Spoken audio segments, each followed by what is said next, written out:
killings, of the loss of lives, of the loss of property. As we speak right now, we have 39, as of the last count, people who have lost lives across the country. And more than half of that, at least 19, have been killed in the city of Nairobi. Honorable Speaker, out of those 19 that have died in the city of Nairobi, between 6 and 8 of them, the numbers are yet to be confirmed, were actually very parliament. And as we join our country and our colleagues in mourning, I also want to take this opportunity to send my heartfelt condolences to all the families that have lost their loved ones in this particular protest. Of course, Honorable Speaker, because we have been the epicenter of these riots and protests, we have a lot of damage that has been done to public and private infrastructure. We have lost a lot of property. In fact, the value is unknown. We will need time to actually do an audit of all the property that has been destroyed. Businesses in Nairobi CBD have been shut. There have been all sorts of claims, Honorable Speaker. There's people who have come to me and even talked about ethnic profiles. Businesses, that it's certain communities that are being attacked and others are not being attacked. We are in a place where we have never been in terms of the crisis that is facing us. And all I hear the young people of this country saying is that we as a leadership now need to stop talking. We now need to stop talking and want to listen to these young people. Honorable Speaker, I have been turning down invitations to media houses because I'm asking these media houses, why don't you invite these Gen Zs themselves to tell you what it is they want, to paint a picture of the kind of country that they want? Would you believe it, Honorable Speaker? The many Gen Zs who are being invited to these TV shows are afraid that they will not leave that TV station and get home because they are afraid of being arrested or detained outside those TV stations. And the conversation here, Honorable Senator Cheruiyot, is that we now need to do certain things to facilitate a conversation to happen, starting with what we are doing here. We need to show remorse as leaders. We need to stop threats to people who are... I am in a WhatsApp group, somebody is sharing what is it called, a charge sheet of someone who's being arraigned in court because they said Ruto must go. I mean, Honorable Chair, we must get to a place where if we are going to have a national conversation, let us allow people to express themselves, and that is the only way we will hear what they have to say. We need to put aside our egos. I know some of the things that we are being told and the things that are being directed at us is very humiliating. As leaders, we are not accustomed to this. But, Honorable Speaker, it is a time to set egos aside and just listen. There is something very profound that the majority leader told me yesterday. He said, Sifuna, right now, there are no more political goals to be scored. There isn't even a political game now going on because all of us in the political class are actually indicted by the people of this republic that we have failed in terms of what we need to do to get this country where it's supposed to be. I have shared an example here that on the day of the 25th of June, Rado was being stoned in the city of Nairobi.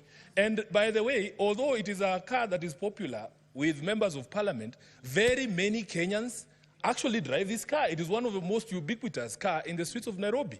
So imagine you being a doctor or a lawyer, you have nothing to do with parliament, driving around the city and people attack you because of the car that you're driving. It is a problem that we have to solve. By our own conduct, we have put all of us in the line of fire. An MCA leaving the County Assembly of Nairobi, one of the nominated MCAs, was attacked, Honorable Speaker. And yes, she was, her car was badly damaged. She was badly hurt, including her driver. She had to get surgery. By the time people are saying, oh, stop, this is not a member of parliament, or this is a member of the National Assembly, you are already dead. That is what we are saying. We need to come and rise above all these differences that we've always had to have a conversation about our country. Kenya has changed forever. We must not allow us to go back to the bad manners. I was seeing clips of young people on TikTok saying they are very happy there are no more strobe lights, there are no more sirens, people are not overlapping. They are asking where have all these big vehicles gone in the streets of Nairobi. Honorable Speaker, I saw a newspaper article in the Standard today saying that MPs are in hiding, members of the National Assembly are in hiding. And the question is, where are these members? I'm very proud to be a senator today, that we are not hiding from the people. We are here to actually take responsibility for all our actions and to try and assuage or deal with the problems that we have contributed in bringing about. So, Honorable Speaker, there are things, in my view, that we can do, and this moment does not call for us to tell the young people what to do. We need to demonstrate that we are hearing what they are saying and look at ourselves in the mirror, Honorable Speaker. It has to be about us. We start with the House of Senate and the House of Parliament generally, so that we are able to demonstrate that we understand what these young people are saying. So in my presentation, Honorable Speaker, I will be proposing that we don't tell anybody else other than ourselves what we are going to do going forward to try and help this country to move from the quagmire that it finds itself in. And there are very low-hanging fruits. My friends here have spoken, for instance, about the supposed salary increments. By the way, in defense of the SRC, I know many of you have bashed them here. That Gazette notice that is in the public domain and discussion right now was published on the 9th of August 2023, the day we went for elections.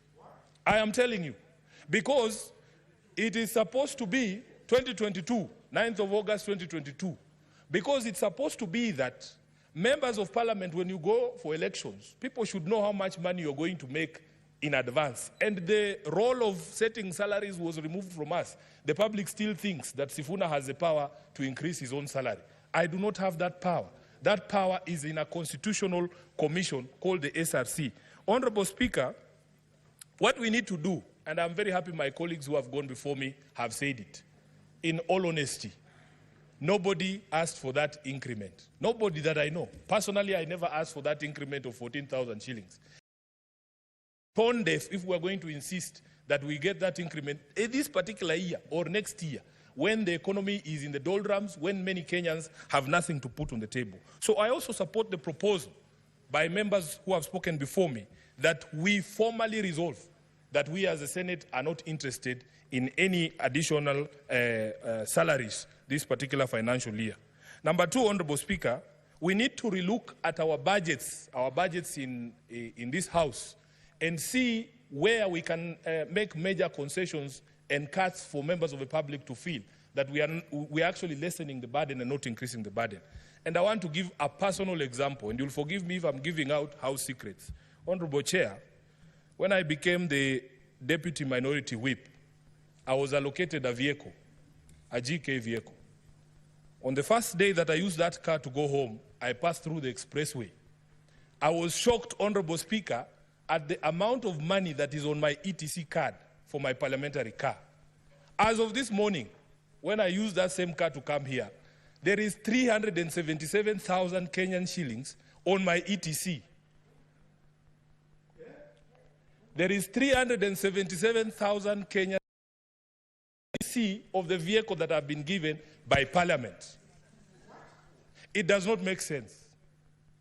It does not make sense, Honorable Speaker. So what you do, members of Parliament, the staff of Parliament have to be honest with Kenyans. In the way the budgets of Parliament are prepared, there are ways and means of reducing the expenditure in this House in a manner that will reduce the burden on taxpayers. I honestly do not need all that money. Even if I ran up and down the expressway for a year, I would never exhaust 370,000 Kenyan shillings. So, Honorable Speaker, we must do this so that we demonstrate to the people that we are serious about what we are talking about. Number three, Honorable Speaker, I want to speak about something in the motion. The Majority Leader proposed that National Assembly should reconvene so that they deal with the question of the presidential memorandum on the finance bill. Mr. Speaker, just as a constitutional lawyer, we in the opposition or in the minority have a different take on how this finance bill should be dealt with. Honorable Speaker, if you look at Article 115 on what should happen to a bill when it is sent back to Parliament, 115 sub-article 3, it says, if Parliament amends the bill fully accommodating the President's reservations, the appropriate Speaker shall resubmit it to the President for assent. What that means, Honorable Leader, is that he sends something back after that process of consideration of his memorandum. I do not think the Constitution envisaged a situation where you are sending a blank document from Parliament to the President for assent. Because what the presidential memorandum is proposing is a deletion of all the clauses contained in the finance bill.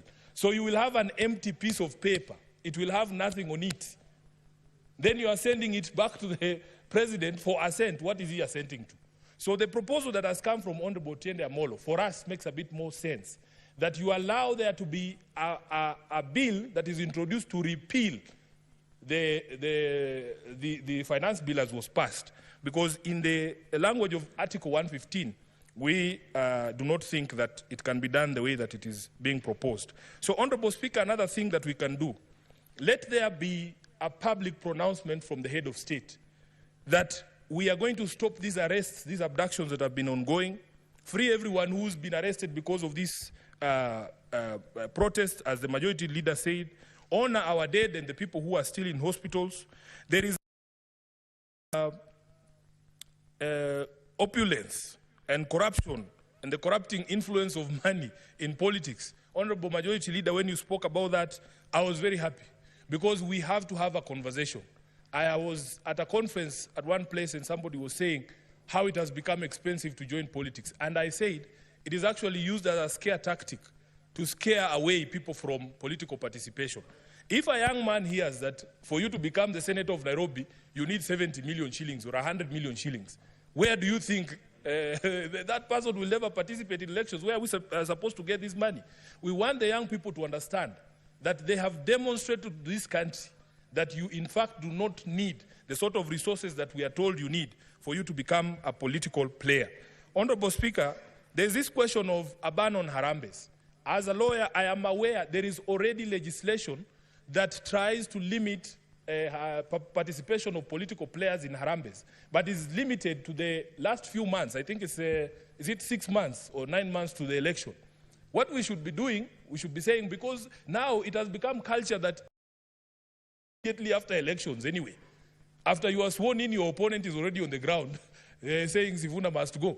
So why don't we just extend the period and say throughout the term of Parliament, members of Parliament should not be allowed to participate in these harambes and demonstrate the sort of opulence that we have seen. The Majority Leader and Honorable Halwale has spoken about a rigged economy, and that is something that has touched my heart. Those of us who are born where we were born, Honorable Speaker, many of our young people, including myself, have always wondered how is it possible that people who we know had lesser grades, had far inferior grades in school. We were better than them at everything. They are making progress at a faster rate just because of their second name. We are just there languishing. People have 6 degrees, have never gotten an opportunity. People go for interview after interview. The moment somebody sees your name is Watenya or Sifuna, your CV is put aside. Wanasema leta ya huyu. It is very embarrassing, Honorable Majority Leader, that sometimes an entire institution from top to bottom has members of only one office. I think these are the things that are going to make our people extremely mad every time these matters are brought about. So if you don't address these matters, Honorable Speaker, we are not going to be able to deal with the problem. We have seen young people, especially when it comes to employment in public service. Honorable Speaker, you qualify as a teacher. You are waiting all your life to be employed as a teacher. Then you see leaders in public rallies, in funerals, handing and dishing out employment letters from TSC. And when you go to TSC, they tell you, oh, there is a system, everybody is logged in and see which criteria is used and they eventually reach you. But you can see people dishing out letters from TSC, from KWS, from NYS, in harambes and in funerals, Honorable Speaker. I think, and even police, these are the things that we need to work on as a leadership so that we stop all this anger that you see. Let me go to another thing, Honorable Speaker. An angry people cannot be reasoned with. Right now, people are very angry. And this is why I'm trying to, explain to this House that we are not going to be prescriptive in how we deal with this issue. Honorable Speaker, that we can demonstrate to the country that at least there is a place where a conversation can be had. Senate is the only House of Parliament that goes to the people. We don't fear the people. That's why we are still here. So if it is possible for us, even if it is going to Uhuru Park as somebody has suggested, we are ready to be insulted because at some point we deserve to be insulted. But at the very end of of those insults, I think we will be able to pick some few things. Honorable Majority Leader was telling us a story of how he logged into one of the Twitter spaces, and he said there was maybe 60% expletives and insults, but 40% was good material, and it has inspired even the speech that he made this morning. So let us put ourselves at the disposal of the people. We should be available to the people so that we deal with this. On debt, I agree with you, Honorable Majority Leader, that there has to be a public audit of all Kenya's debt so that we know what the truth about this is. On budget, we have explained, and I've given an example here, of how we feel that sometimes our budgeting process is padded in such a way that it allows for budgeted corruption. We have estimated, Honorable Speaker, at least those of us on the minority side, that we can do away with at least 1 trillion shillings in this budget. And we don't need to punish anyone. We just need to cut on expenditure in our own institutions. I will go to some of the proposals that I have received from members of the public. Number one, Honorable Speaker, there needs to be an audit of all appointments from September 13th, 2023. Because as Honorable Senator Halwale spoke and said, there are some offices that have been created that we do not even understand the basis of their existence. Look at the number of advisors in government. There needs to be a public audit of all these advisors.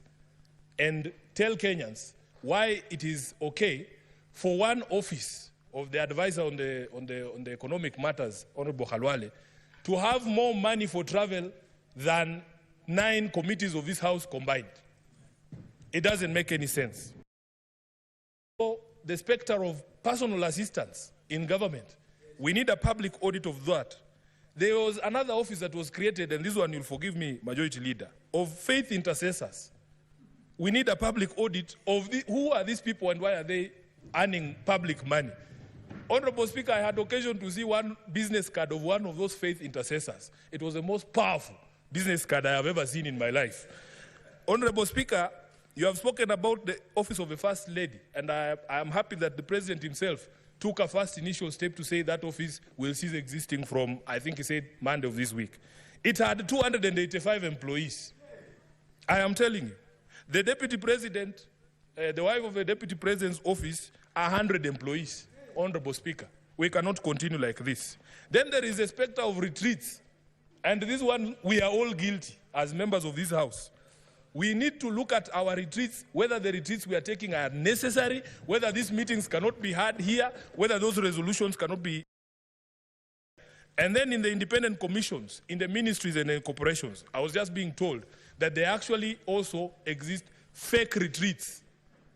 There's something called a fake retreat, where there was no retreat, but people are being paid for going on a retreat. Then on the foreign trips, Honorable Speaker, these are things we all understand. Let us be able to demonstrate to the public that we're actually serious and we hear them. Just one more minute. Let's add him 1 more minute to conclude. And then on the ODPP, I was just conferring here with my friend, the Senator for Migori. We were shocked when we heard that a plea bargain had been entered in the Migori corruption case, that a governor who's been accused of stealing billions of shillings has agreed to return 300 million, and then the case is withdrawn. I want to call for an audit of all the in the past 12 or 24 months, Honorable Speaker, so that we understand the legal basis for the withdrawal of these cases, because this is where we are failing. For as long as you can demonstrate, Honorable Speaker, that these cases are going nowhere, that is where people get the confidence that the Majority Leader was speaking about to engage in some of these things. Lastly, we need respect for the Constitution and constitutional institutions and the bodies across the public service and across the national executive infrastructure. So, for instance, Honorable Speaker, I was being given an example that even the mess we have in the management of public service, that an executive order is made on HR matters to a body called State Corporations Advisory Committee, which is duplication of roles. So, Honorable Speaker, I support this motion, and let us put up that humane face that Kenyans are looking to see, that we can actually engage on these matters. I thank you, Honorable Speaker. Thank Thank you, Senator. Senator Mohammed Chute.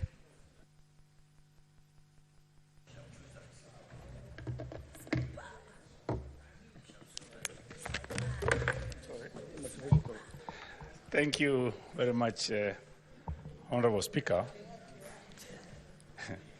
My son, Honorable Speaker, who is in St. Vincent Medical College, called me yesterday and asked me, Baba, why are these people calling you M-pigs? He asked me, Gen Zs, why are they calling parliamentarians M-pigs? And I told him, I don't know, but there is something that is wrong with us.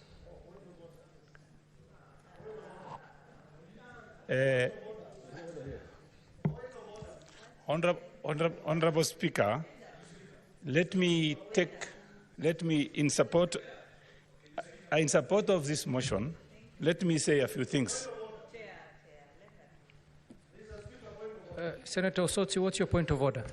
Mr. Speaker, I think we are having a very important reflection in this House. We are talking to matters of discrimination.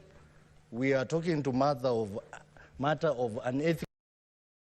But we are seeing the same being practiced even before our own eyes. Mr. Speaker, I came here as the first person to log in. And I'm seeing that the members are being called to contribute as we sit here and wait. Is this fair? When we are talking about fairness, we should exercise that fairness, even in this motion, Mr. Speaker. Mr. Speaker, let us follow the list that is there on the screen so that we exercise fairness. I understand leadership can be given priority. But what about people who are not in leadership and there is priority list there?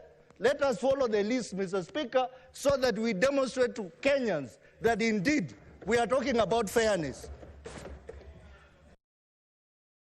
Just a moment, Senator Chute. Senator Osotsi, am I to understand that by calling Senator Mohammed Chute, the chair is not following the order of debate?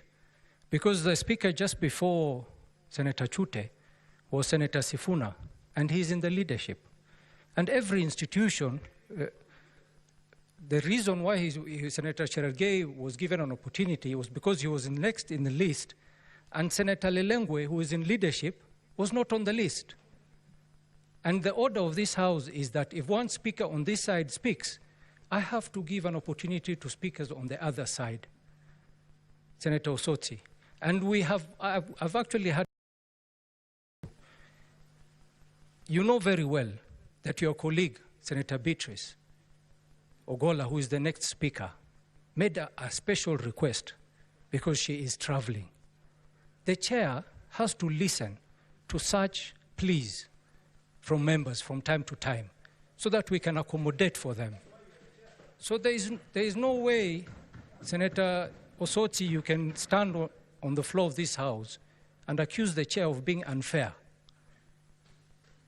Senator Osotsi, we agreed you're going to speak after Beatrice on that side.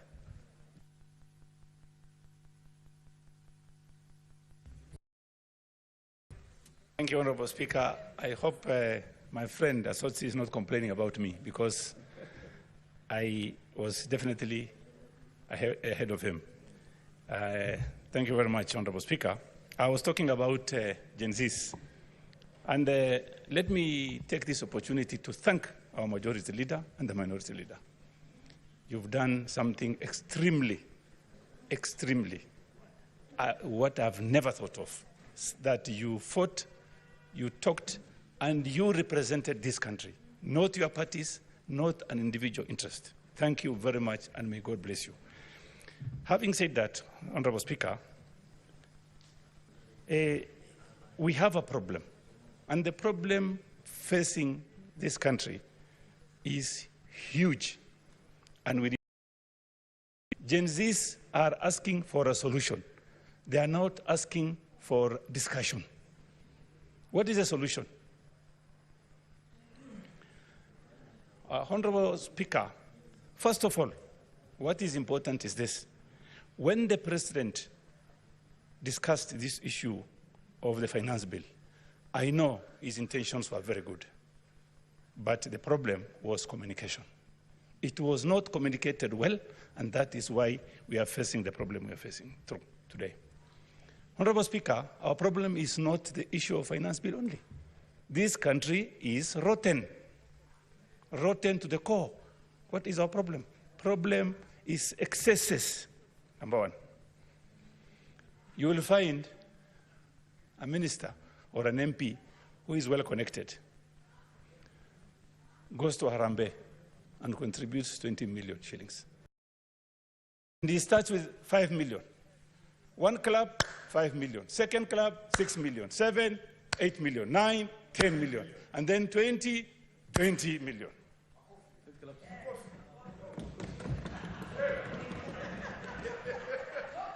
Honorable Speaker, if somebody from Marsabit calls me and says, hawa watu wametoa hiyo pesa wapi mzee? I told him, I don't know. Wametoa wapi? I don't know. I saw a minister, CS, wearing a watch, inaitwa Hublot. I don't know if it's Hublo or Hublot. That one, I need to be corrected.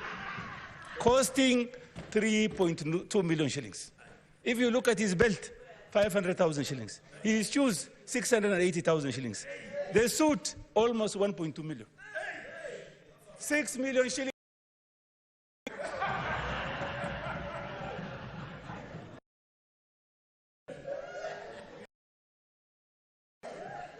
And then, if someone asks him, he says, I'll go to where your kotini says.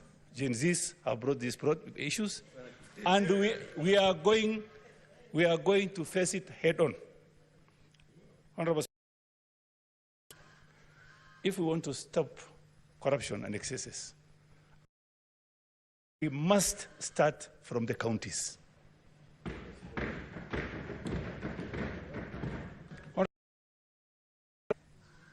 If you look at, I'm in the devolution committee. My chair is here, Chair Abbas. And some development projects counties are up to the tune of